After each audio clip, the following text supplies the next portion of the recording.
A 14-15 anni davo già l'acqua lì nei filari con la pompa e ci voleva 2 giorni. Con la pompa sulle spalle, mica facile.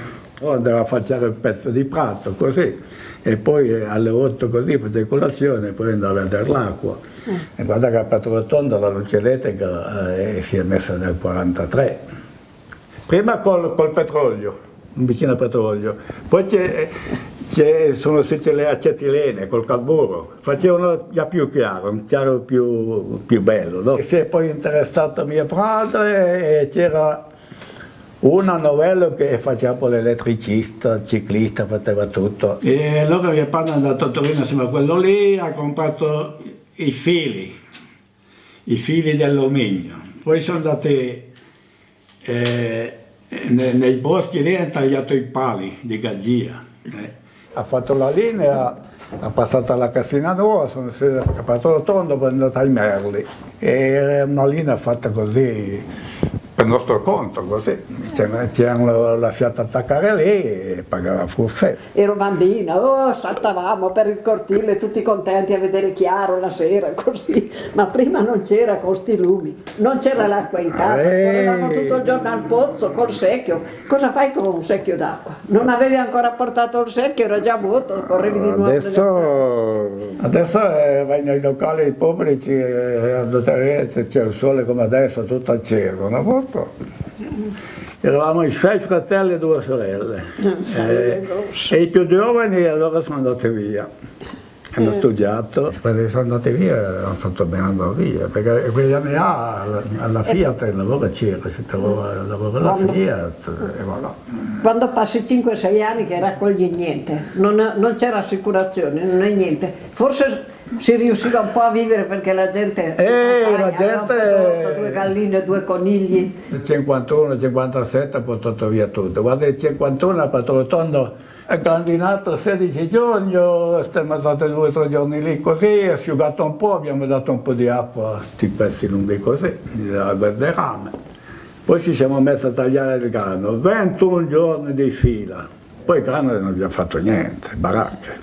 Abbiamo raccolto dolcetto e barbera tutto assieme, 8 ceste, neanche tanto piene, perché allora nelle vie c'erano tante piante, pesche, mele, qualche pera, lì sotto qualche grappolo è rimasto, no? O dietro un palo. E poi nel 57 ha grandinato che ci ha preso grano e uve e tutto. Dal 57 al 67 ho fatto il camionista. E poi mi sono stufato, l'ho venduto, ho continuato il lavoro che facevo prima. Noi ci siamo conosciuti nel 62. Ci siamo appena conosciuti, poi è mancato mio papà. Io lo suo papà non l'ho conosciuto. Lui non l'ha conosciuto perché ci siamo appena conosciuti, poi per un po' non ci siamo visti e poi ci siamo poi rivisti poco dopo. Allora si faceva il lutto, per carità. Adesso anche che lutto, la gente esce, va, viene. Avevamo un 22, dai 20 ai 25 capi di bestiame, eravamo mezzadri.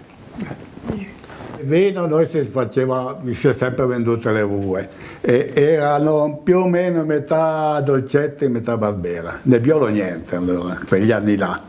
Ma perché lei Nebbiolo quegli anni là valeva meno che il dolcetto. Non andava quegli anni. Poi quando siamo venuti via di lì, nel 66 sono venuti via i miei di lì, o qualche anno prima.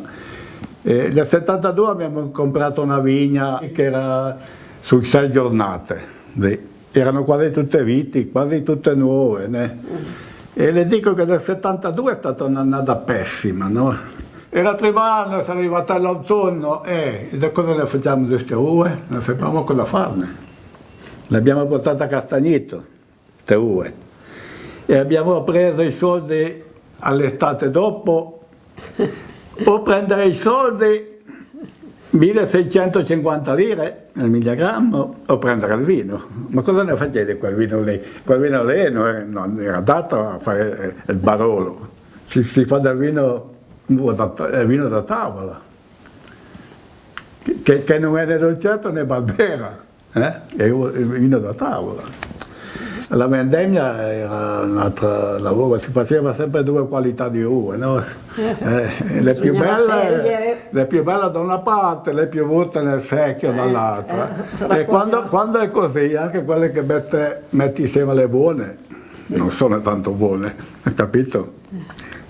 Ma Novello, quegli anni là, Nebbiolo ce n'era ben poco, qualche filare, poi è andato su come prezzo e poi adesso è un'altra faccenda lavorare. Come le dico, una volta si puntava sulla quantità, adesso se ce n'è troppa si buttano per terra. E poi una volta la vigna rendeva meno che adesso. Le uve, noi si è sempre vendute le uve lì. E quando quell'annata che ce n'era tanta, allora si vendevano quelle buone. Lì venivano i narsulini, i negozianti dall'Arsone, no? A comprare le uve. Si vendevano quelle buone e quelle cattive si pigliavano lì, alla Lovera lì. E facevi poi un vino di seconda. Adesso se fai del vino buono lo vendi, se fai del vino da pasto, non so. Certi lavori sono rimasti come una volta, no? A scacchiare, lì il primo lavoro che fai è come una volta, a pulire è come una volta, ma una volta che prendeva tanto tempo e ci voleva tanto tempo era a legare sti tralci. A legare con quei vimini. Con quei vimini, due per volta, lì adesso non leghi più, adesso dopo sono arrivati lì sti fili di nylon lì e tanti mettono due fili di ferro, le cacciano dentro, anche i fili di nylon si fa molto presto.